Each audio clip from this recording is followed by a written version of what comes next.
গাজীপুরের কালিয়াকৈর উপজেলার সূত্রাপুর ইউনিয়ন বিএনপির নবগঠিত আহ্বায়ক কমিটি বাতিলের দাবিতে বিক্ষোভ মিছিল ও পথসভা অনুষ্ঠিত হয়েছে। বিস্তারিত থাকছে তুষার আহমেদের তথ্যচিত্রে। বৃহস্পতিবার বিকেলে ঢাকা-টাঙ্গাইল মহাসড়কের বোটঘর এলাকায় এই কর্মসূচি অনুষ্ঠিত হয়। এতে অংশ নেন ইউনিয়ন বিএনপির সাবেক নেতৃবৃন্দ এবং অঙ্গ ও সহযোগী সংগঠনের নেতাকর্মীরা। পথসভায় সভাপতিত্ব করেন সাবেক সভাপতি নুরুল আমিন এবং সঞ্চালনায় ছিলেন এমারত হোসেন বাবলু। বক্তারা অভিযোগ করেন, নবগঠিত কমিটি দলীয় গঠনতন্ত্র লঙ্ঘন করে গঠন করা হয়েছে এবং এতে ত্যাগী নেতাকর্মীদের বাদ দিয়ে অযোগ্যদের স্থান দেওয়া হয়েছে। তারা বলেন, এই অবৈধ কমিটি আমরা মানি না, মানব না, প্রয়োজনে রাজপথে আন্দোলন চালিয়ে যাব।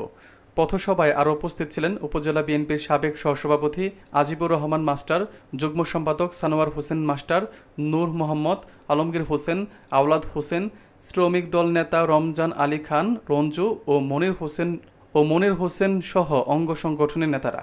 বক্তারা কেন্দ্রীয় নেতৃবৃন্দ, বিশেষ করে ভারপ্রাপ্ত চেয়ারম্যান তারেক রহমানের হস্তক্ষেপ কামনা করেন। আমাদের মাঝে উপস্থিত আছেন কালিয়াকৈর উপজেলা বিএনপির সাবেক সহসভাপতি, অত্র ইউনিয়নকে ঘোষিত কালিয়াকৈর উপজেলা আহ্বায়ক কমিটি। রাজনৈতিক কোনো কমিটি নয়, সেটা অরাজনৈতিক কমিটি। আপনাদের কাছে আমার প্রশ্ন, এই কমিটির অর্ধেক লোক আপনারা চেনেন কিনা? বিএনপির আহ্বায়ক কমিটি অনতিবিলম্বে বাতিল করেন, না হলে এই বিএনপির আন্দোলনে তুলতে এই সমস্ত কমিটি বেসে যাবে ইনশাআল্লাহ।